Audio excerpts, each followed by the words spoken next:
saya ucapkan kepada saudara-saudari sekalian yang pada malam hari ini sudah boleh bergabung bersama-sama melalui media Zoom pada malam hari ini dalam acara Rabu malam. Kita patut bersyukur kepada Tuhan atas berkat dan pimpinannya sepanjang hari-hari yang sudah kita lewati dalam setengah minggu dalam hari bekerja kita. Tuhan boleh memimpin dan menuntun kita sehingga kita boleh kembali beribadah pada malam hari ini bersama-sama. Kita akan memulai ibadah kita pada malam hari ini. Marilah kita mengundang Roh Kudus untuk hadir melalui berdoa di dalam hati kita masing-masing.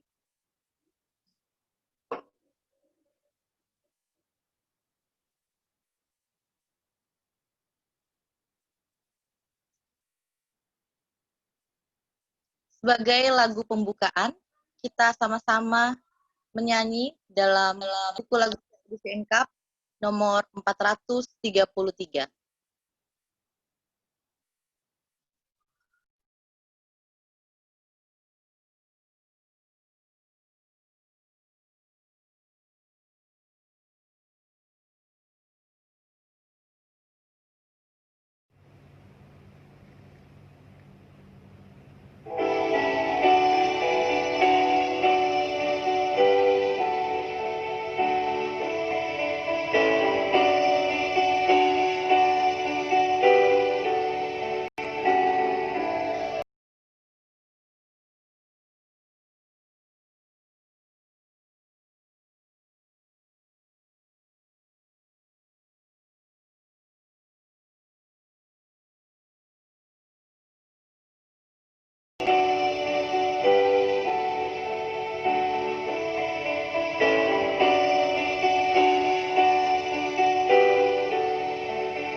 Tuhan, dan bila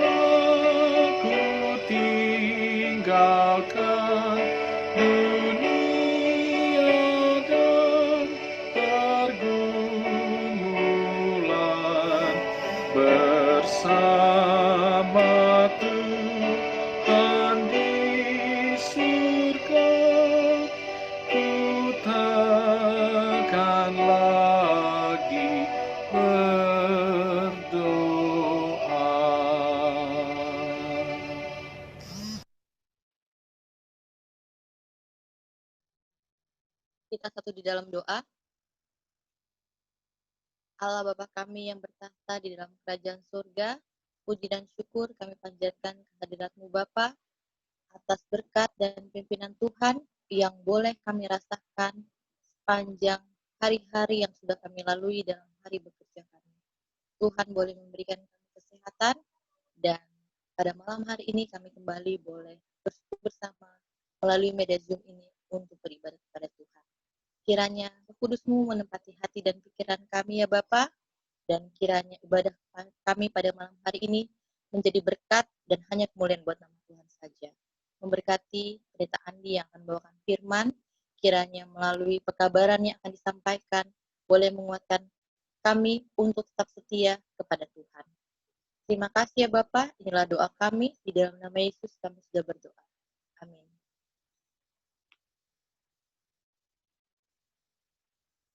Pada malam hari ini, kami sangat senang bila mana saudara-saudari mempunyai kesaksian, ucapan syukur, atau ingin menyampaikan permohonan doa, boleh dipersilahkan, diberikan waktu. Bila mana saudara-saudara ingin bersaksi, kami persilahkan.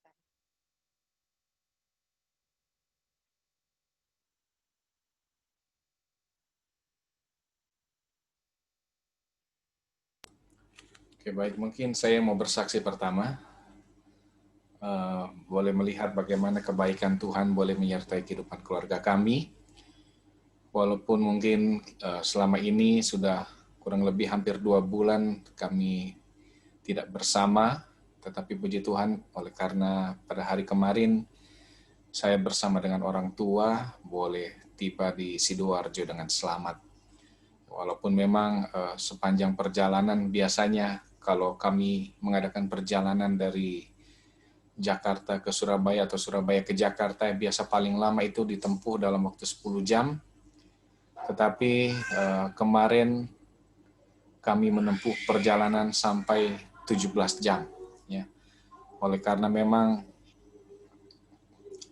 selain kendaraan yang kami bawa penuh dengan barang, yang membuat kami agak cukup terhambat oleh karena selama perjalanan beberapa kali saya merasa mengantuk. Ya. Oleh karena dari hari Senin kami pagi-pagi harus bangun, dari jam 4 kami sudah siap-siap dan jam 4:30 kami mengadakan perjalanan dari Bandung ke Jakarta. Kemudian di dalam selama perjalanan hari Senin itu juga ada banyak hal yang saya harus lakukan untuk menyelesaikan segala sesuatu urusan yang ada di Jakarta sebelum kami tinggalkan menuju ke Sidoarjo. Dan itu kami lakukan sepanjang hari, dan sore harinya sebelum kembali ke Sidoarjo, kami dan keluarga pun juga berkunjung ke makam Papa, almarhum Papa kami. Dan setelah itu masih pergi ke pabrik dari Papa kami untuk mengurus beberapa hal, dan malam kurang lebih pukul 7 malam baru kami mengadakan perjalanan menuju ke Sidoarjo. Sepanjang perjalanan itu mama saya selalu tanya, bagaimana? Ngantuk enggak? Saya katakan waktu jam 7 masih, saya bilang, oh enggak, masih belum ngantuk. Tetapi ketika tiba jam 9 ini rasa lelah, badan ini juga rasanya lelah juga. Akhirnya saya bilang ke mama saya istirahat sebentar aja di rest area 15 menit saja, saya bilang, hanya mau tutup mata. Tapi ternyata harus 1 jam saya tertidur, mama saya juga tidak mau ganggu, 1 jam tertidur sampai saya terbangun, aduh, sudah berapa lama ini, saya katakan, sudah 1 jam. Akhirnya kami lanjutkan perjalanan. Saya berharap bahwa 1 jam itu cukup untuk bisa saya tetap terjaga sepanjang malam. Sampai besok pagi, rencana saya sudah bilang Ibu Pendeta, kami mungkin sampai kurang lebih jam 5 pagi, jadi siap-siap saja. tolong siapkan kamar untuk mama saya, dan saya katakan siapkan juga sarapan buat saya karena pasti saya lapar, saya katakan. Tapi ternyata jam 12 mata ini sudah mulai berat kembali, ya. Saya rasa berat, kemudian saya bilang ke mama saya mau istirahat lagi sebentar kalau boleh. Ya. Dan itu jam 1, karena mata ini rasanya sudah berat. Biasanya saya kalau sudah mengantuk, saya tidak akan sungkan untuk berhenti di mana saja yang saya rasa aman untuk istirahat. Tapi kali ini saya bilang, aduh saya harus cari rest area. Jadi waktu saya di rest area terakhir, kebetulan kami isi bensin, saya tanya, rest area berikut di kilometer berapa? Oh, di kilometer 360, Pak. Jadi dari kilometer 340 itu saya sudah cari-cari, aduh sebentar lagi sudah mau sampai 360. Tapi ketika tiba di 306, sebelum 360 biasa sudah ada pelang untuk kasih tahu itu rest area sudah dekat. Tapi ini tidak ada pelang. Wah, dalam hati ini, aduh, ini betul nggak ini orang ini bilang 360, jangan-jangan 460, saya bilang dalam hati. Wah, saya berdoa sama Tuhan, Tuhan ini mata ini sudah mengantuk sekali, saya katakan. Mata ini sudah mengantuk karena itu pukul 1 malam. Kalau boleh saya harus cari rest area Tuhan. Rest area bagaimanapun saya akan berhenti untuk istirahat. 360 lewat, belum ada rest area. 365 belum ada, saya pikir mungkin di 360-an. Tapi sampai 370 tidak ada. Ya. Tapi kemudian beberapa kilometer kemudian tulisan rest area. Bersyukur kepada Tuhan. Karena pada saat itu memang mata ini sudah hampir tertutup rasanya. Karena badan ini rasa lelah, sehingga akhirnya saya putuskan untuk berhenti kembali, dan di situ saya beristirahat 2 jam.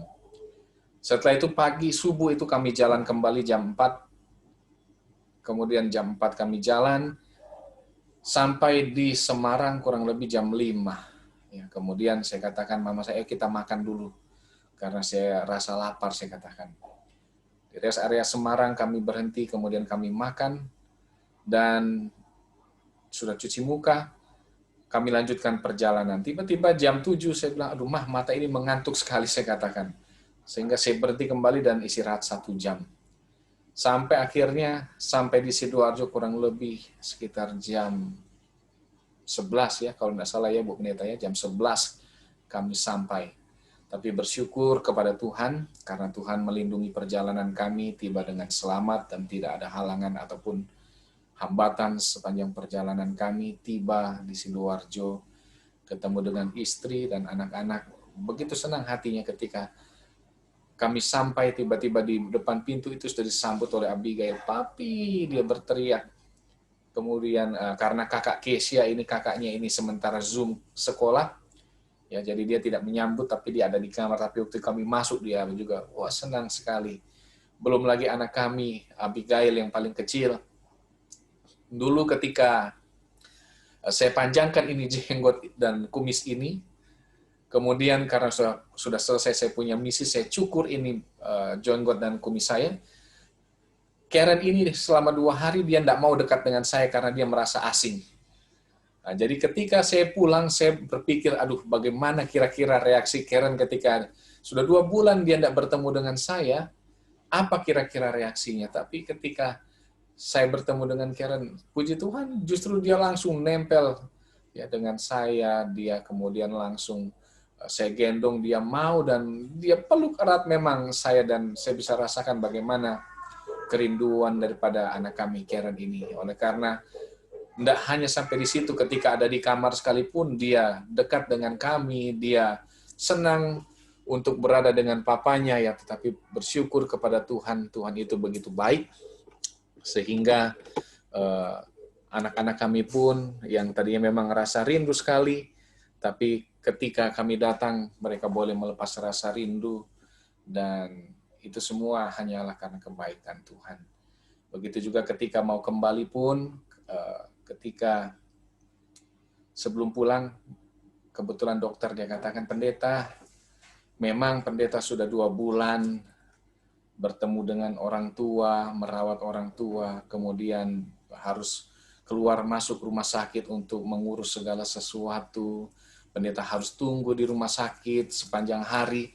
Ya tentu memang ada rentan pendeta untuk terkena virus. Walaupun pendeta juga selama 2 bulan mungkin tidak ada keluhan yang indikasi ke sana, tetapi dikatakan adalah baik kalau pendeta tidak harus rapid, tetapi kalau boleh swab, dia katakan. Karena rapid ini kurang akurat pendeta, kalau boleh di swab. Nah, dalam hati saya ini agak dak-dikduk ini, karena kebetulan orang rumah kami, waktu mama kami sebelum kembali ke Jakarta, anak-anak ataupun orang-orang yang ada di rumah kami ini, kami suruh rapid semua. Dan ternyata diindikasi ada 4 orang reaktif. Aduh, dalam hati saya ini jangan-jangan dari rumah. Ya, tetapi waktu mereka saya bawa ke Rumah Sakit Advent Bandung untuk swab, ternyata negatif semua. Aduh, bersyukur karena memang tidak ada yang positif. Kemudian saya mendengar bagaimana ketika mereka di swab, bilang, aduh, masuk itu sampai dalam sekali, sampai rasanya ke tenggorokan. Ada yang bilang sampai ke tenggorokan karena panjang itu dia punya tongkat itu. Ya. Nah, jadi ketika dokter sudah suruh saya swab, ini dalam hati, dalam pikiran saya langsung berpikir, aduh, bagaimana ini rasanya hidung itu dimasukkan begitu panjang, sehingga agak sedikit khawatir, Des. Saya punya kekhawatiran jadinya double. Pertama, takut untuk di swab, kedua, takut untuk menerima hasilnya. Tetapi untuk keamanan keluarga, saya katakan saya harus lakukan. Jadi waktu hari Rabu, saya pergi mendaftar, karena sudah terlalu sore, dia katakan, Pak, maaf ternyata orangnya sudah pulang, jadi kalau boleh, karena saya sudah bayar, besok pagi-pagi datang. Dalam hati saya berarti Tuhan masih kasih waktu saya untuk persiapan ini. Ya, untuk bisa mempersiapkan mental. Dan hari Kamis, pagi-pagi, waktu saya sementara antri pun ada beberapa orang swab, keluar dari ruang swab, semua pegang hidung semua. Aduh, dalam hati saya ini sesakit itukah kalau mau swab, kok semua orang rata-rata semua pegang hidung, ada yang rasanya seperti masih rasa sakit. Sehingga waktu saya masih masuk diambil darah, ya saya pun takut jarum, saya sudah agak takut, yang saya bilang, maaf Sus, saya takut jarum, kalau boleh saya tidak lihat, tidak apa-apa ya. Oh ya tidak apa-apa Pak Pendeta, silakan aja. Sampai saya bilang, sudah belum Sus? Belum Pak Pendeta, sebentar. Belum ditusuk, dia katakan. Oh iya, saya pikir sudah dimasukkan. Ketika sudah dimasukkan, kemudian dia tarik, ya, agak deg-degan hati ini. Kemudian saya tanya, Sus, sakit enggak kira-kira kalau di swab? Wah, kalau itu saya tidak bisa jawab pendeta. Karena kalau di swab ini ada yang bilang, oh enggak sakit, ada yang bilang sakit, dan macam-macam. Kalau saya sih, dia katakan, saya sih enggak rasa sakit. Oh gitu ya. Bapak keluar dulu, nanti dipanggil. Ketika dipanggil, saya tanya lagi sama suster yang mau swab. Sus, sakit enggak di swab? Enggak Pak, dia katakan. Tapi dia sambil senyum-senyum ini. Enggak Pak Pendeta, enggak sakit. Terus karena saya takut, saya bilang, kalau boleh saya mau berdoa dulu dalam hati, Sus, supaya saya bisa kuat. Saya katakan, oh ya silakan Pendeta. Dan ketika memang saya lihat dia sudah keluarkan itu tongkat agak sedikit seperti apa itu, cotton buds ya, yang agak lentur, kemudian saya lihat agak cukup panjang ini mau masuk ke hidung saya. Sementara saya coba prediksi hidung saya, hanya pendek sekali segini. Sementara seperti cotton buds itu agak cukup panjang. Saya langsung ingat kata-kata, jangan-jangan ya hampir masuk ke tenggorokan. Saya dalam hati sudah punya gambaran bahwa kalau itu sampai masuk ke tenggorokan, berarti kalau saya buka mulut, orang bisa melihat jangan-jangan itu cotton buds itu sudah masuk di tenggorokan saya.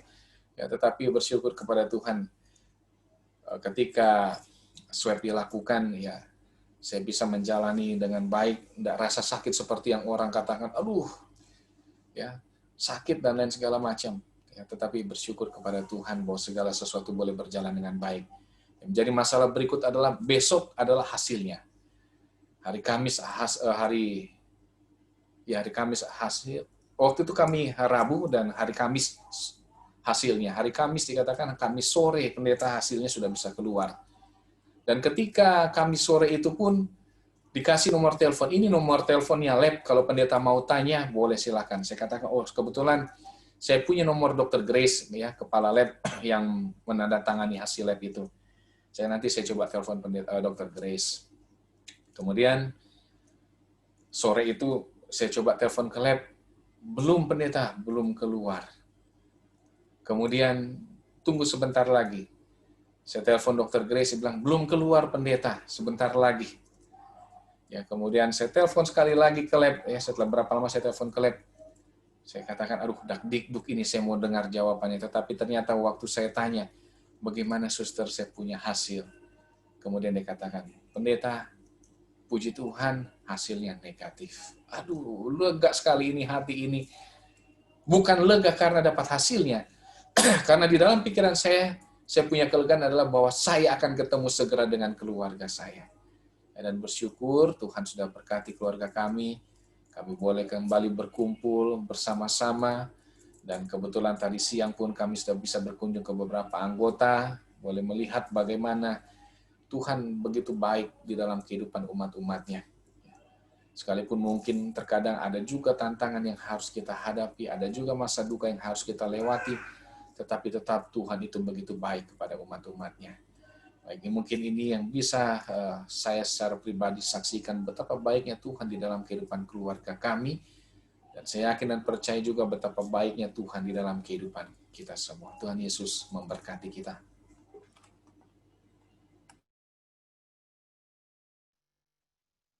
Mungkin masih ada lagi yang mau bersaksi.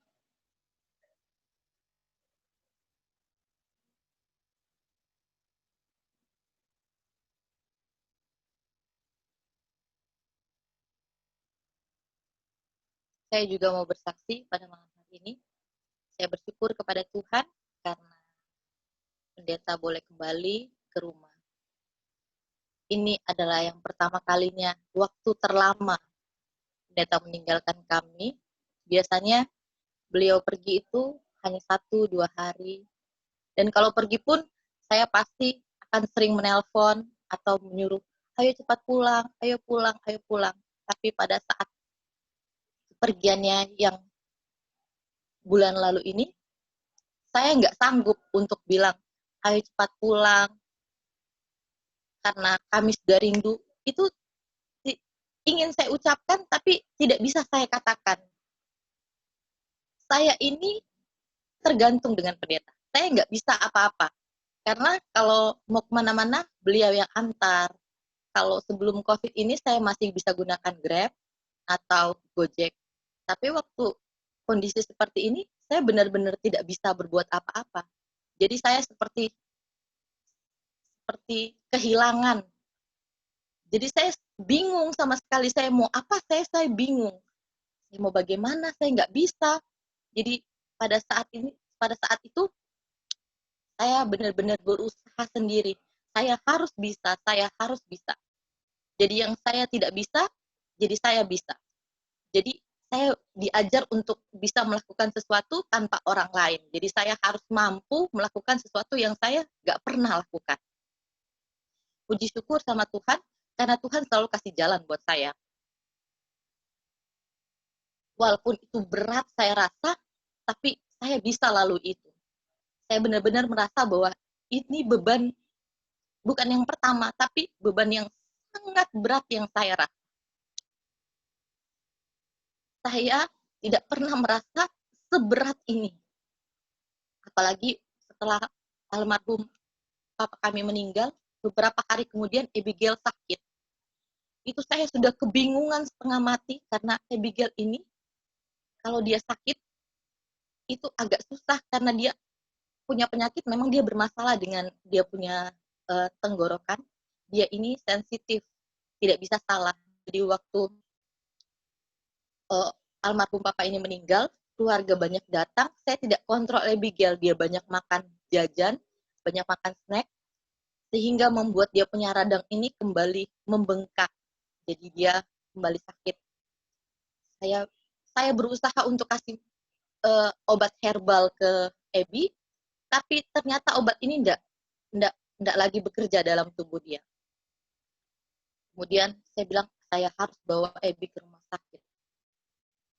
Saya pikir bagaimana caranya saya bawa Abby ke rumah sakit. Tapi puji Tuhan, karena ada Ibu Ellen Rose yang membantu saya bilang, boleh tolong antar saya untuk bawa Abigail ke rumah sakit. Nanti ya biar saya ditinggal saja, nanti saya hubungin kalau sudah selesai.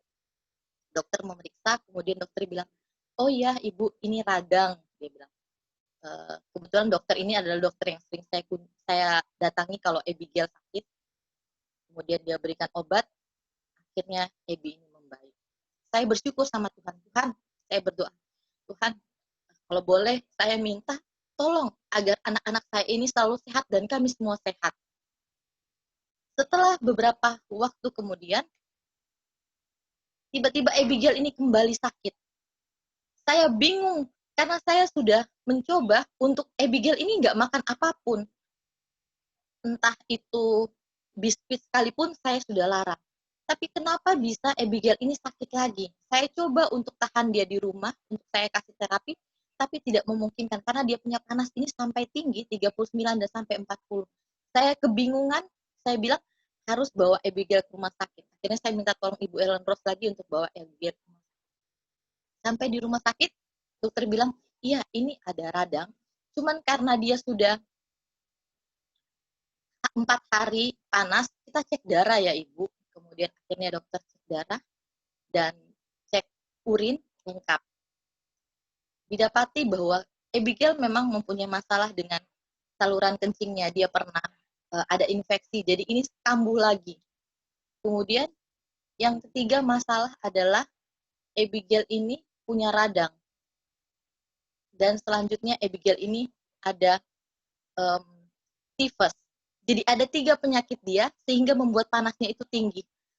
Saya sudah khawatir, saya bilang, Tuhan, saya salah apa lagi ini sampai Ebi sakit dan sakitnya ini banyak sekali. Saya berdoa sama Tuhan. Aduh Tuhan, kalau Abigail dirawat, saya harus bagaimana? Kemudian saya kembali ke dokter setelah saya dapat hasil lab ini. Saya bicara sama dokter jelaskan semua dan puji Tuhan dokter bilang, kita coba terapi ya Ibu. Ibu rawat di rumah. Saya bilang, dokter apa dia harus dirawat di rumah sakit? Dokter cuma mengatakan, kalau dia lemas, tidak mau makan dan minum, Ibu harus bawa dia ke rumah sakit untuk kita rawat. Tapi kalau dia masih mau makan dan minum, coba untuk dirawat di rumah. Dan Ibu akan kembali lagi 2-3 hari untuk kontrol ya. Oke dokter, terima kasih. Kemudian dokter ini memberikan nomor handphonenya sehingga saya bisa menghubungi beliau. Setelah 2-3 hari, demam Ebi ini sempat turun, tapi kemudian naik lagi. Saya lebih khawatir lagi, ini ada apa? Saya hubungi dokter, dia sempat sudah nggak demam, tapi tiba-tiba demam lagi. Oke, tapi anaknya lemas tidak Ibu? Mau makan atau minum? Oh, mau, anaknya aktif. Oke, ketemu saya hari Senin saja ya. Oh, baik dokter. Jadi hari Senin saya pergi, kemudian dokter bilang, kita cek lab lagi. Akhirnya dia cek lab lagi. Kemudian setelah itu saya masuk ke ruangannya. Dokter mengatakan, ini infeksinya belum tuntas, jadi kita coba dengan double antibiotik. Jadi tidak perlu dirawat. Kemudian beliau mengatakan, oh Ibu tidak perlu. Dia bilang, kalau anaknya masih aktif tidak apa-apa. Saya mengatakan, iya dokter. Kalau anak saya harus dirawat, saya akan bawa semua anak-anak saya masuk rumah sakit karena saya tidak bisa meninggalkan 2 dan memperhatikan hanya 1, atau saya mengabaikan 1 dan memperhatikan yang 2. Dokter hanya tersenyum, kita sama-sama berdoa Ibu, dengan terapi ini yang saya berikan mudah-mudahan Ebi membaik. Baik dokter, terima kasih. Puji Tuhan setelah dapat double antibiotik, anak ini sehat kembali seperti sekarang. Saya bersyukur sama Tuhan. Yang mau saya saksikan adalah selama ini saya berdoa sama Tuhan, saya bilang, Tuhan, tolong Tuhan. Beban saya ini berat saya rasa. Saya terus memohon, meminta, bahkan saya memaksa kepada Tuhan. Tetapi ternyata itu salah, saudara-saudara. Kita harus mengganti doa kita dengan ucapan syukur. Saat saya berdoa, saya bersyukur, saya naikkan syukur kepada Tuhan, itu membuat hati saya lebih lega. Ternyata, saudara, beban yang kita rasa itu belum terlalu berat sebenarnya. Walaupun kita ngerasa itu berat sama kita, tapi ternyata beban yang kita rasa itu tidak begitu berat. Kita bisa melalui itu. Saya percaya bahwa saya bilang ke Tuhan, Tuhan, kalau memang saya harus melalui ini, tolong pegang saya agar saya terus bisa berjalan dan melalui semua ini. Karena saya rasa saya nggak sanggup, saya bilang, saya nggak sanggup. Dan di situ saya dapati bahwa jika kita bersyukur untuk segala sesuatu, kita ikhlas untuk menerima segala sesuatu, maka kita bisa melewati segala sesuatu. Yeremia 55 ayat 8 dikatakan, sebab rancanganku itu bukan rancanganmu, jalanku bukanlah jalanmu. Kita bisa memahami bahwa apa yang kita inginkan belum tentu itu yang Tuhan inginkan. Apa yang kita harapkan belum tentu itu yang Tuhan harapkan. Tapi satu yang harus kita percaya dan yakin, bahwa rancangan Tuhan adalah rancangan damai sejahtera. Dan Tuhan tidak akan pernah meninggalkan umatnya, asalkan kita tetap percaya dan bergantung kepada Tuhan.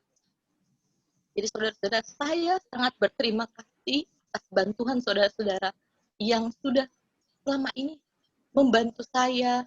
Ada anggota yang datang membawa saya buah, makanan, ada yang memperhatikan saya. Saya sangat berterima kasih. Saya tidak bisa sebutkan nama saudara satu-satu, tapi saya sangat berterima kasih. Dan saya lebih berterima kasih, saya percaya bahwa saudara-saudara mendoakan saya, sehingga saya boleh melewati segala sesuatu. Dan kiranya saudara-saudara, kita boleh tetap yakin dan percaya. Apapun masalah dan tantangan yang kita hadapi, kita punya Tuhan yang lebih besar, yang sanggup untuk membantu kita melewati segala sesuatu. Itu saja yang mau saya saksikan pada malam hari ini, dan kiranya ini boleh menguatkan kita untuk tetap percaya bahwa Allah kita adalah Allah yang hidup, Allah yang maha kuasa dan maha besar, dan Dia tidak pernah meninggalkan kita. Baik, bila mana ada lagi yang mau mendoakan atau mau bersaksi, saya buka.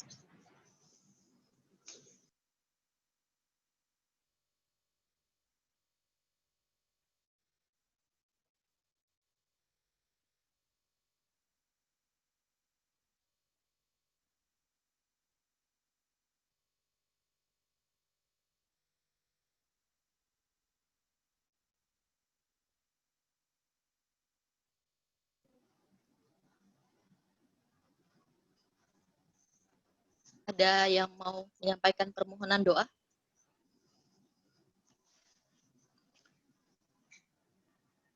Ini matikan itu kameranya gimana ya? Matikan kameranya sebentar.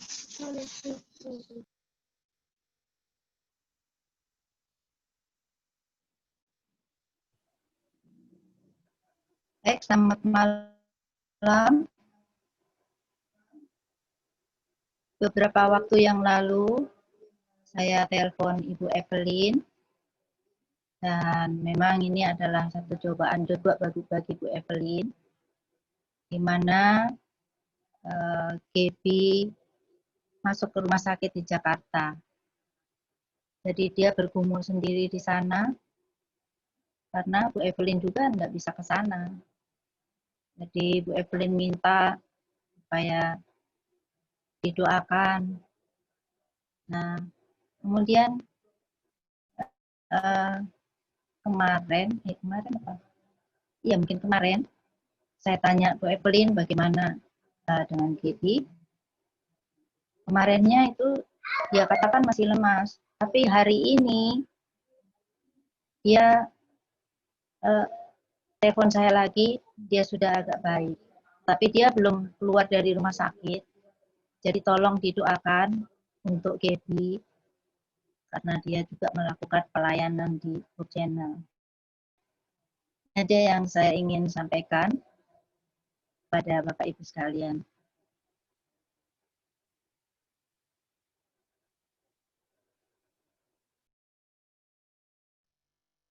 Mungkin ada lagi permohonan doa yang ingin disampaikan.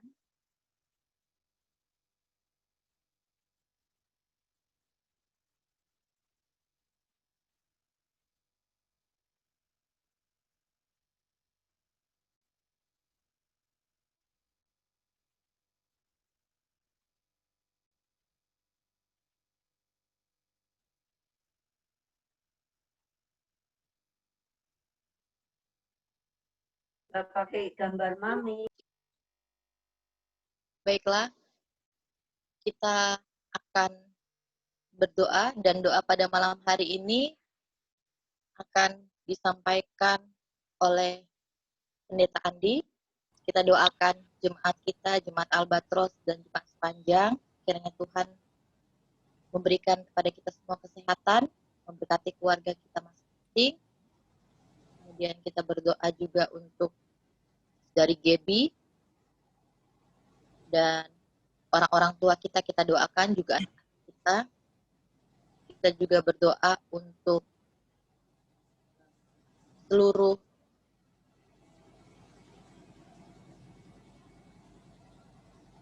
dokter ataupun perawat yang menangani agar diberikan selalu kesehatan dan semua yang sakit diberikan kesembuhan, dan kiranya pandemi ini boleh segera berlalu dari negeri kita.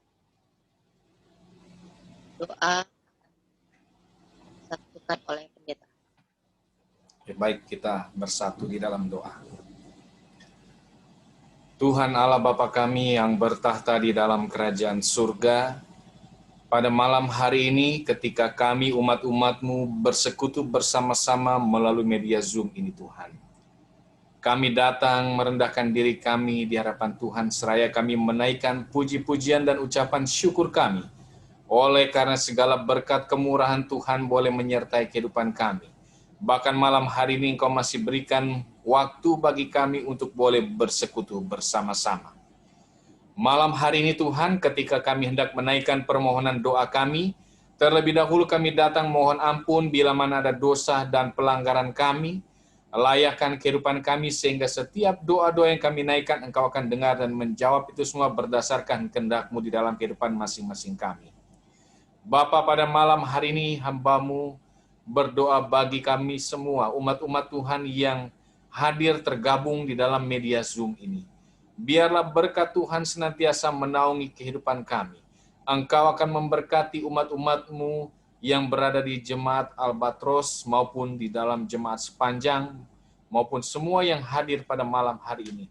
Kiranya berkat perlindungan Tuhan menjadi bagian kami. Terlebih lagi ketika di tengah-tengah pandemi ini Tuhan, di mana semakin banyak orang yang terindikasi dan juga menderita oleh karena pandemi ini Tuhan. Biarlah Engkau akan senantiasa melindungi umat-umat Tuhan dengan kuasa-Mu. Hindarkan dari segala sakit penyakit daripada tubuh kami. Kalaupun ada di antara kami yang terdampak oleh karena penyakit ini Tuhan, biarlah dengan jamahan tangan Tuhan yang penuh kuasa, di dalam nama Tuhan Yesus Engkau akan sembuhkan. Berdoa bagi anak kami Gebi yang juga sementara dalam perawatannya Tuhan, di dalam pemulihannya oleh karena penyakit ini. Biarlah Engkau akan senantiasa menolong Gebi, memberikan kekuatan, kesanggupan bagi dia untuk melewati masa yang sulit ini Tuhan. Dan biarlah berkat yang daripada Tuhan boleh menjadi bagiannya. Kesembuhan Engkau akan karuniakan, sehingga kelak ketika dia sembuh dari sakitnya, dia boleh senantiasa melihat kebaikan Tuhan menyertai kehidupannya, dan boleh senantiasa bersyukur oleh karena berkat Tuhan senantiasa dia nikmati di dalam kehidupannya. Berikan kekuatan baginya, biar dia boleh tetap senantiasa menggantungkan hidupnya di dalam tangan Tuhan. Keluarga dan dimanapun mereka berada, Tuhan pun juga akan memberkati. Engkau juga akan memberikan berkat kesehatan. Jamah tangan dokter, suster, para medis, semua yang bertugas merawat anak kami Gebi. Jamah obat-obatan, makanan, minuman yang dia konsumsi, sehingga itu semua menjadi satu perpanjangan tangan Tuhan untuk memberikan kesembuhan bagi anak kami Gebi. Bapa, kami juga berdoa bagi orang-orang tua yang ada di jemaat kami. Di dalam masa tua mereka Tuhan, Engkau kiranya akan menyertai mereka. Biarlah mereka boleh menikmati keindahan berjalan bersama dengan Tuhan pada masa tua mereka. Memberkati juga anak-anak kami dimanapun mereka berada. Memberkati mereka yang di dalam pendidikan, berikan kerajinan, ketekunan di dalam menuntut ilmu. Agar mereka boleh menyelesaikan setiap jenjang pendidikan dengan baik untuk meraih cita-cita mereka. Sehingga itu boleh menjadi kebanggaan bagi keluarga, dan semua itu kami kembalikan hanyalah untuk kemuliaan hormat bagi nama Tuhan. Memberkati segala usaha pekerjaan kami, biarlah berkat Tuhan senantiasa Engkau limpahkan, Segala sesuatu yang kami kerjakan, Tuhan Engkau sertai dan buat berhasil. Sehingga melalui itu semua, boleh memenuhkan segala kebutuhan kehidupan keluarga kami. Bahkan kami boleh membantu orang-orang yang berkekurangan. Terlebih lagi di dalam membantu dan memajukan akan pekerjaan Tuhan. Bapa, ketika malam hari ini kami siap mendengarkan firman Tuhan. Siapkan hati dan pikiran kami untuk menyambut firman-Mu ini. Sehingga itu pun boleh semakin memperkuat iman dan percaya kami kepada Tuhan. Tidak lupa juga kami berdoa bagi pengurusan akan tanah gereja di Jalan Pahlawan. Tuhan, kami memiliki keterbatasan. Tetapi kami tahu Engkau adalah Allah yang maha kuasa, yang tidak terbatas kuasanya. Biarlah dengan pertolongan Tuhan, Engkau yang akan menuntun kami untuk apa yang harus kami lakukan, kepada siapa kami harus temui, dan Engkau juga akan menjamah mereka yang akan kami temui, agar hati mereka Tuhan boleh menerima kami dengan baik, bahkan boleh memberikan satu kemudahan bagi kami untuk bisa mendapatkan izin di dalam membangun rumah Tuhan, di mana kerinduan kami untuk membangun rumah Tuhan di Jalan Pahlawan itu kiranya berkehendak kepada Tuhan, sehingga itu boleh terlaksana. Sehingga melalui rumah Tuhan ini, Kota Sidoarjo akan terberkati dengan adanya umat-umat Tuhan. Melalui gereja ini juga Tuhan akan ada lebih banyak lagi jiwa-jiwa untuk boleh dibawa datang dekat kepada Tuhan. Ya Bapa, ke dalam tangan-Mu kami mau serahkan segenap kehidupan kami. Inilah yang menjadi doa dan harapan kami. Karena doa ini semua kami alaskan hanya di dalam nama Yesus, yang adalah Tuhan dan Juru Selamat kami. Kami telah berdoa dan mengucap syukur. Amin.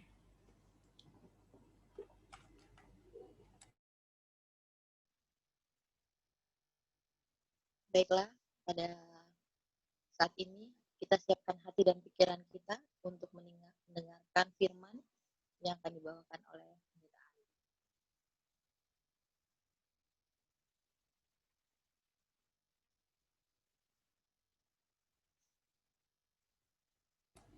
Baik, shalom, selamat malam bagi kita semua. Tentu kita bersyukur kepada Tuhan oleh karena berkat dan perlindungannya masih boleh kita nikmati hingga pada saat ini. Dan tentu kita bersyukur kepada Tuhan oleh karena kita juga sudah mendengarkan kesaksian, walaupun ini memang dari keluarga pendeta, tetapi memang kesaksian ini begitu memberkati keluarga kami. Baik saya secara pribadi maupun juga bagi Ibu Pendeta, ya kami masing-masing menikmati berkat Tuhan walaupun dalam keterpisahan kami yang cukup lama. Sebagaimana sudah disampaikan, ini waktu paling lama bagi saya ketika harus meninggalkan keluarga. Oleh karena memang waktu kami di Jakarta pun pernah saya pergi tidak dengan keluarga, tetapi hanya waktunya singkat saja. Itu pun anak kami waktu itu sudah ada Keisha. Anak kami Keisha ini pun dia ketika terpisah dengan saya dia agak demam ya, karena memang setiap kali kami terpisah biasanya dia akan sakit. Tetapi ya puji Tuhan, oleh karena berkat Tuhan kami boleh melalui hari-hari kami, dan tentu ada rencana Tuhan di dalam kehidupan kami juga. Baik, pada malam hari ini pun saya tidak akan lama untuk menyampaikan firman Tuhan, sekedar mengingatkan kembali kepada kita bagaimana terkadang Tuhan berbicara di dalam kehidupan kita, tetapi terkadang kita yang rasanya tidak peka untuk mendengar jawaban Tuhan. Baik, mari kita buka Alkitab kita di dalam kitab 1 Samuel pasalnya yang ketiga. 1 Samuel pasal yang ketiga. Ini adalah berbicara ketika Tuhan memanggil Samuel. Namun sebelumnya dikatakan ada sebuah kapal yang tentu kita kenal, ya sebuah kapal yang bernama Titanic. Ya. Saya yakin banyak dari antara kita yang pernah mungkin menonton film ini oleh karena ketika masanya ketika film Titanic ini diluncurkan, ada begitu banyak orang yang rela mengantri panjang untuk mendapatkan tiket supaya bisa menonton film Titanic ini.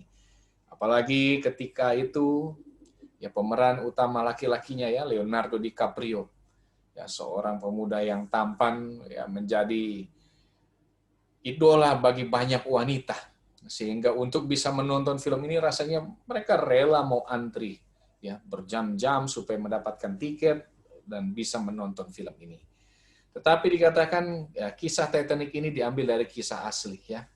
Katakan Cyril Evans, ya, operator radio di kapal lain. Dia sudah mencoba mengirimkan pesan kepada operator radio di atas kapal Titanic yang bernama Jack Phillips, ya, untuk memberitahu mereka akan adanya gunung es di perairan tersebut.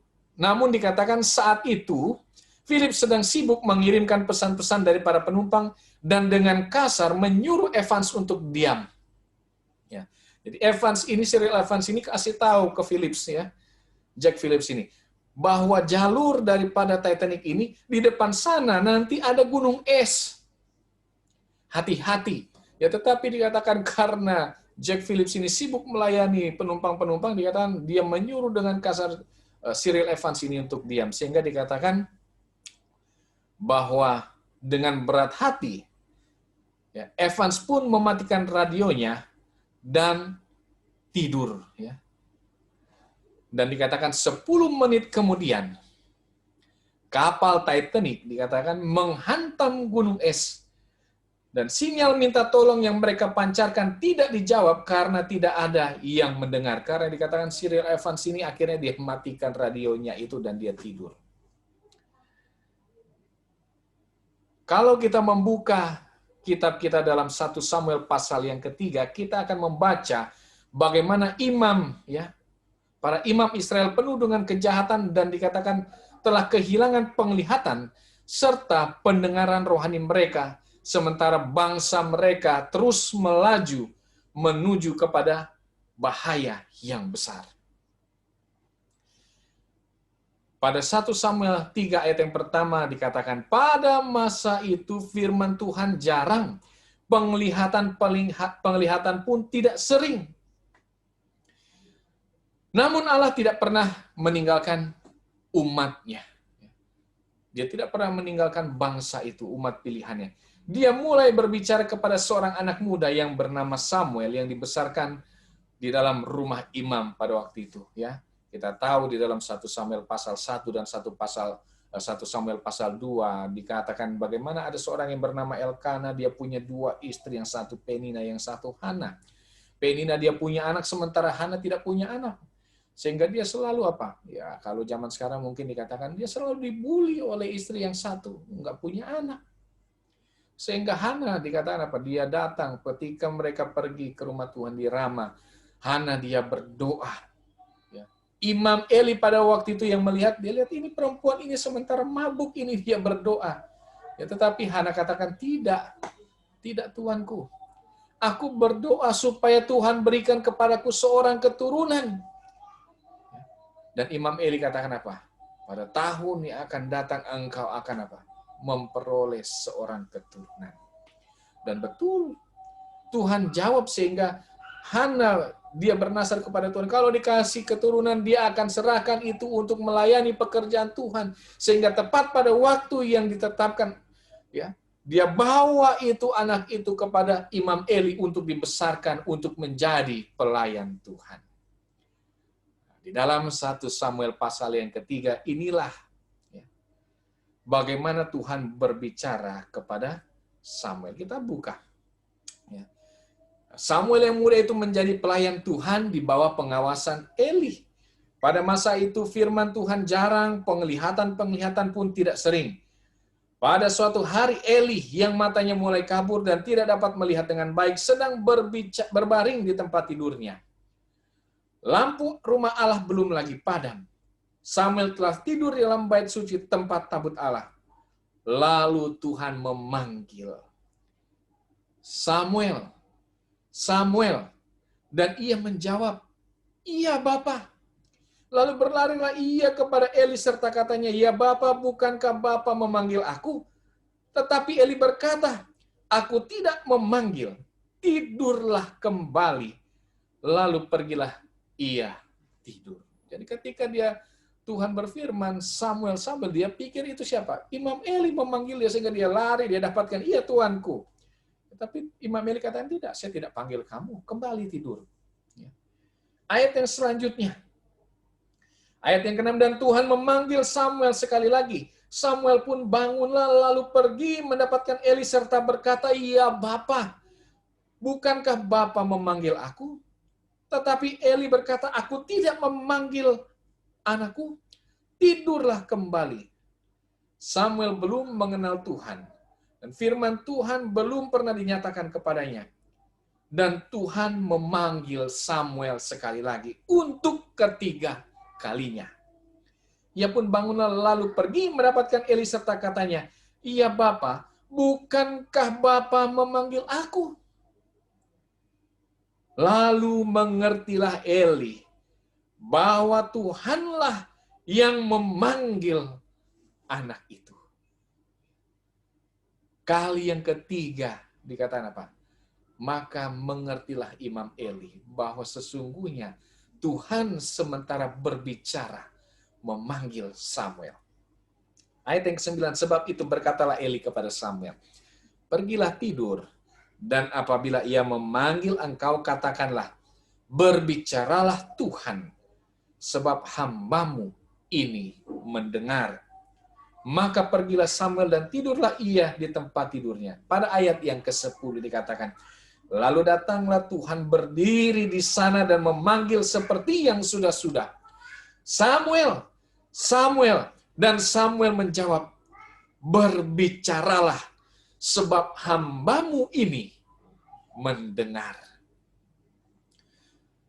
Seberapa sering di dalam kehidupan kita ketika Tuhan berbicara kepada kita, kita peka mendengar bahwa Tuhan sementara berbicara.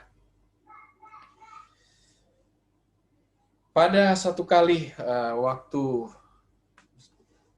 saya harus pergi ke Jakarta untuk mengurus berkas daripada almarhum papa saya. Setelah segala sesuatu selesai, saya akan berusaha sebisa mungkin tidak akan meninggalkan mama saya sendirian di Bandung. Tetapi ketika saya harus pergi ke Jakarta, maka saya harus selesaikan dan saya harus pulang pada hari itu juga. Sehingga malam hari itu, saya pergi ke Jakarta dan setelah selesai, saya pulang langsung ke Bali dan itu terjadi pada malam hari. Dan itu terjadi adalah ketika sebelum 17 Agustus. Ya. Kalau tidak salah itu panjang liburannya dan itu dimulai dari hari Kamis.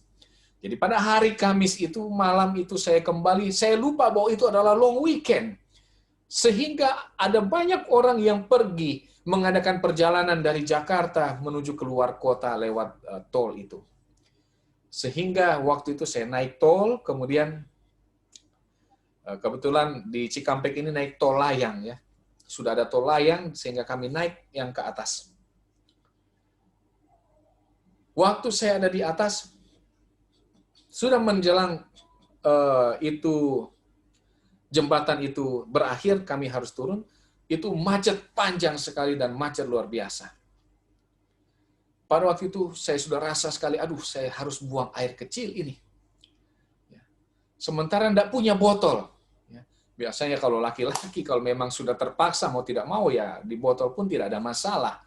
Tetapi kalau saya harus mau turun, tidak ada tempat untuk mau buang air kecil, karena memang itu jalurnya ada di atas.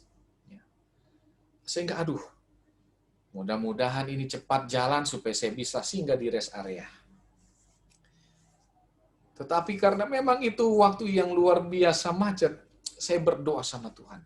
Tuhan, Engkau tahu Tuhan, saat ini saya ingin sekali untuk buang air kecil. Dan saya sudah punya pengalaman ya, pada waktu yang lalu pernah saya harus masuk dirawat ke rumah sakit oleh karena apa? Cukup lama untuk menahan untuk buang air kecil ini sehingga menyebabkan harus apa? Harus sakit, menderita sakit dan harus dirawat. Dan saya tidak mau kejadian itu terulang. Sehingga saya berdoa, Tuhan tolong Tuhan, saya ingin sekali pergi ke kamar kecil untuk buang air kecil ini Tuhan. Saya berdoa sungguh-sungguh sama Tuhan pada waktu itu. Dan waktu itu mobil berjalan pelan sekali, sedikit-sedikit berhenti, sampai tiba di satu rest area. Ketika tiba di rest area ini, ternyata rest area ini ditutup. Karena saking banyaknya orang yang masuk ke rest area ini, sehingga rest area ini harus ditutup. Saya sudah klakson ini, polisinya, Pak, saya sudah pingin sekali ke kamar mandi, saya katakan, saya harus buang air kecil. Pak, minta maaf, penuh Pak, parkirannya pun penuh. Itu makanya kami harus tutup. Kalau Bapak mau ada rest area berikutnya. Aduh, berapa jauh Pak? Oh, sekian kilometer. Kemudian saya pikir, masih bisa. Saya pergi lagi ke rest area. Ternyata rest area ini pun penuh luar biasa. Bahkan untuk masuk ke sana, antrinya sangat panjang. Saya berdoa lagi sama Tuhan, aduh Tuhan, apa Engkau nggak mau tolong saya Tuhan? Saya katakan, saya betul-betul harus pergi ke kamar mandi Tuhan. Sudah nggak tahan lagi Tuhan. Kemudian saya bilang sama Tuhan, Tuhan, apa saya harus masuk ke rest area ini? Karena kebetulan saya hafal itu, kilometer itu sudah tidak jauh lagi mau masuk ke tol Cipularang. Dan saya tahu ketika sudah di tol Cipularang, pasti akan jalan, walaupun mungkin agak tersendat, tapi pasti jalan. Dan tidak jauh dari situ ada rest area.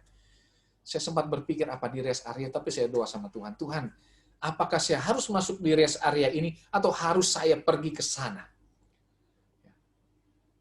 Pada waktu itu, ya, jujur saja, ada suara yang katakan, rest area berikut saja, tidak apa-apa.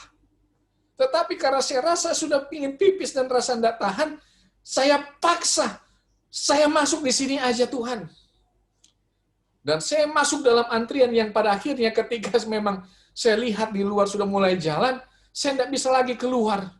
Dan harus paksa masuk di situ. Dan saya harus tunggu setengah jam lagi untuk bisa masuk dan dapat parkiran. Dan betul, ada satu tempat yang kosong, langsung saya isi masuk situ, saya tidak pusing. Karena itu sebenarnya bukan parkiran, tapi orang banyak berhenti di situ. Jadi saya stop mesin di situ dan saya langsung lari ke kamar mandi untuk segera buang air kecil. Selesai, saya naik ke mobil, saya lanjutkan perjalanan. Tapi sebelum lanjut perjalanan, ternyata mobil saya stuck, oleh karena terhambat dengan mobil-mobil lain. Ya, terhambat dengan mobil-mobil lain. Sampai akhirnya beberapa menit kemudian kami bisa keluar dan melanjutkan perjalanan. Sementara melanjutkan perjalanan, betul persis seperti yang saya sampaikan kepada Tuhan, di rest area berikutnya kosong. Dan jalanan itu lancar. Nah, seringkali ketika kita berdoa untuk mendengar Tuhan berbicara kepada kita, sebenarnya Tuhan menjawab dengan apa? Dengan jelas di dalam kehidupan kita. Dia berbicara dengan jelas di dalam kehidupan kita apa yang harus kita lakukan. Tetapi terkadang kita enggan mau ikut apa yang Tuhan sampaikan. Terkadang kita tidak peka terhadap apa yang Tuhan sampaikan di dalam kehidupan kita. Ada banyak cara Tuhan berbicara melalui kehidupan kita. Tetapi dibutuhkan kepekaan di dalam kehidupan masing-masing kita untuk bisa mendengar Tuhan berbicara. Salah satunya bagaimana cara kita untuk bisa mendengar Tuhan berbicara. Jangan lupa, di dalam 1 Samuel 3 dikatakan apa? Banyak nabi-nabi Tuhan yang sudah menyimpang sehingga Tuhan sudah tidak memberikan penglihatan ataupun mendengarkan suaranya kepada nabi-nabinya. Agar kita bisa mendengar dengan jelas bagaimana Tuhan berfirman, bagaimana Tuhan menyatakan kehendak-Nya, maka yang perlu kita lakukan adalah membenahi diri kita pertama. Itu makanya Yesaya 59 ayat 1 dan 2 disebutkan apa? Sesungguhnya tangan Tuhan tidak kurang panjang, telinganya tidak kurang tajam mendengarkan segala permohonan kita. Tetapi yang menghalangi segala doa-doa kita adalah apa? Segala dosa-dosa dan kejahatan-kejahatan yang kita lakukan. Sehingga ketika kita bicara sama Tuhan, ketika kita ingin mendengar suara Tuhan, kita tidak bisa dengar, kita tidak punya kepekaan itu karena kita apa? Terus memelihara segala sesuatu yang menyebabkan kita tidak sanggup mendengarkan suara Tuhan. Punya hubungan yang erat dengan Tuhan. punya satu waktu yang intim dengan Tuhan. Jangan kita terlalu sibuk dengan pekerjaan kita, terlalu sibuk dengan keluarga kita, terlalu sibuk untuk menikmati kehidupan dunia ini. Sehingga ketika Tuhan berbicara di dalam kehidupan kita, kita tidak peka. Kita tidak menyambut panggilan Tuhan. Perhatikan hambanya, Samuel. Ketika Tuhan panggil Samuel, dia langsung apa? Dia langsung bangun. Iya Bapa, ya, Engkau memanggil aku. Dan itu terjadi 3 kali sampai akhirnya dikatakan apa? Pada waktu itu dikatakan apa? Samuel di dalam ayat pasal yang ketiga ini dibilang, Samuel belum mengenal siapa Tuhan. Tetapi ketika disampaikan kepada ayah angkatnya ini ya, Imam Eli, ayah baptis, jadi katakan ketika kamu dengar lagi nanti dipanggil, bangun kemudian bilang apa? Ya Tuhan, berfirmanlah, sebab hambamu ini mendengar. Seberapa sering ketika Tuhan berfirman kepada kita, kemudian kita bilang apa? Iya Tuhan, berfirmanlah karena hambamu ini siap mendengarkan. Terlebih kita lebih senang untuk mengikuti keinginan-keinginan kita ketimbang kita mendengar suara Tuhan dengan segala jawaban-jawaban yang diberikan. Tetapi belajar daripada hambanya Samuel. Ketika Tuhan berfirman, dia langsung apa? Dia langsung siap sedia. Apa yang engkau ingin sampaikan Tuhan, hambamu ini siap mendengarkan. Tidak hanya sampai untuk mendengarkan, tentu Rasul Paulus katakan apa? Janganlah kamu hanya sebagai apa? Pendengar, tetapi menjadi apa? Pelaku-pelaku firman. Di tengah-tengah kehidupan kita sekarang ini, di tengah-tengah pandemi yang terus-menerus menghantui banyak orang, kita perlu memiliki keintiman dengan Tuhan. Kita perlu memiliki satu hubungan yang erat dengan Tuhan. Sehingga apa yang Tuhan kehendaki di dalam kehidupan kita, kita peka mendengar. Kita tahu bagaimana harus kita hidupkan. Karena kita dengan jelas mendengar suara Tuhan. Kalau saudara sudah mulai jarang-jarang dengar suara Tuhan, coba introspeksi. Jangan-jangan saya punya telinga sudah tidak peka lagi mau dengar suara Tuhan.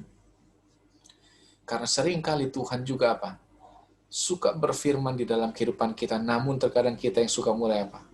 Meragukan suara Tuhan itu. Atau bahkan mungkin ada yang ketika Tuhan berfirman, dia rasa takut. Jangan-jangan ini hantu ini yang berbicara. Jangan lupa, seekor domba akan mengenal betul suara daripada gembalanya. Jadi kalau kita katakan kita ini adalah pengikut Tuhan, maka seharusnya kita akan tahu membedakan mana suara Tuhan dan mana yang bukan suara Tuhan. Karena seekor domba dia akan tahu betul. Ya. Nah, ini ada banyak kesaksian bagaimana ada orang yang berusaha untuk apa? Untuk bisa mengontrol domba-domba, mengambil alih tugas seorang gembalanya, tetapi domba itu tidak mau menurut. Karena dia tahu itu bukan suara tuannya. Tetapi ketika tuannya memanggil domba-dombanya ini, maka domba-dombanya ini siap mendengarkan dan menurut. Kita akan sangat jelas mendengar bagaimana suara Tuhan. Kita akan sangat tahu bagaimana Tuhan itu di dalam kehidupan kita berfirman kepada kita.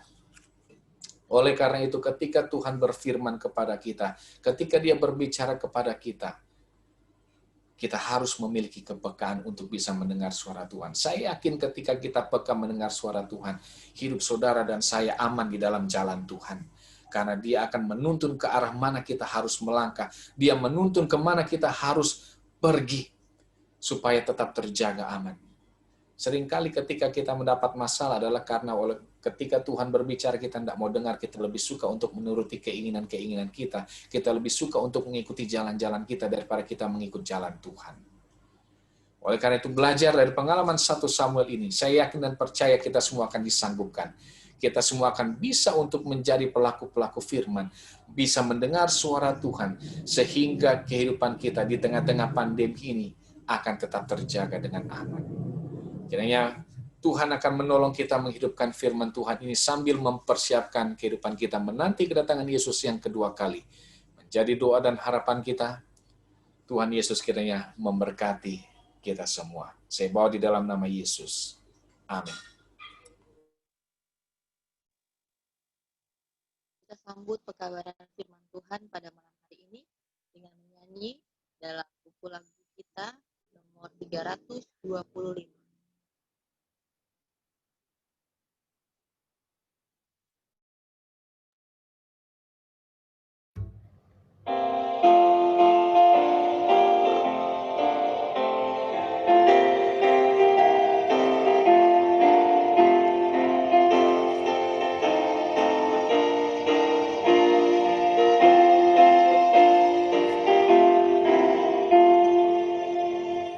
Hai mana penyabit yang kumpulkan gandum yang baik di lumbung Tuhan. Sekaranglah waktunya menuai, bekerjalah terus hingga selesai. Mana penyabit yang mau pergi, mengumpulkan berkas-berkas yang suci. Siapa suka mengumpulkan gandum yang baik kepada Tuhan. Ke ladang yang banyak rumputnya pun pergilah kamu, sabitlah gandum. Carilah juga di pinggir jalan, dan satu pun jangan ditinggalkan.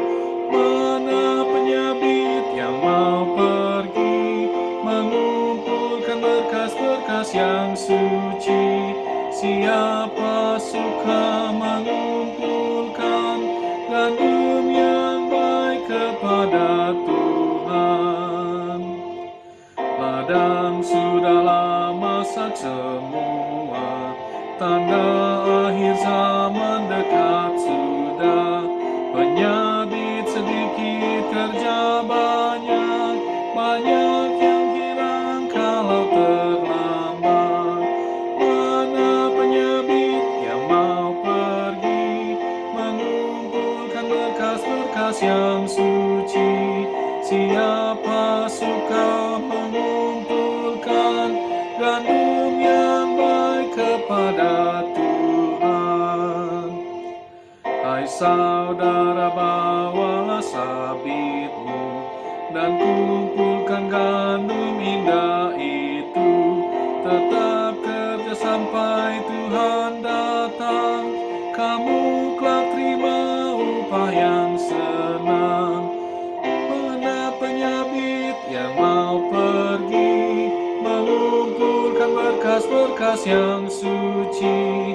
Siapa suka mengumpulkan gandum yang baik kepada Tuhan.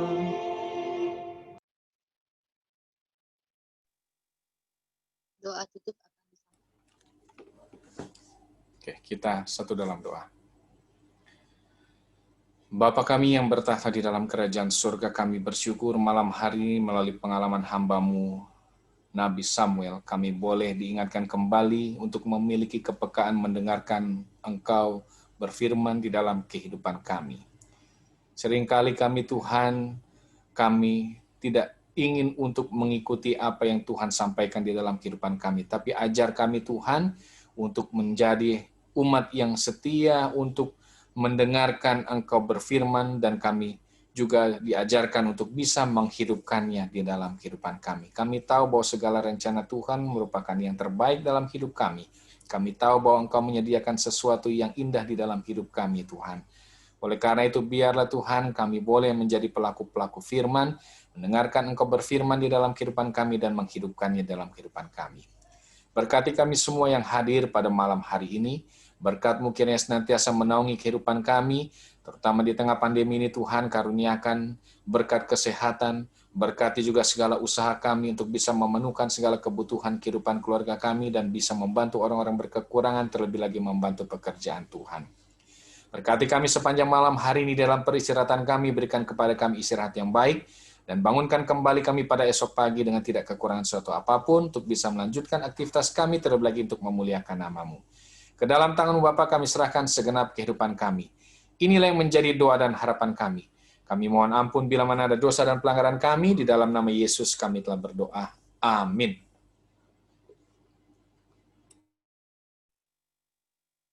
Ibadah kita pada malam hari ini sudah selesai. Mungkin ada pengumuman yang akan disampaikan.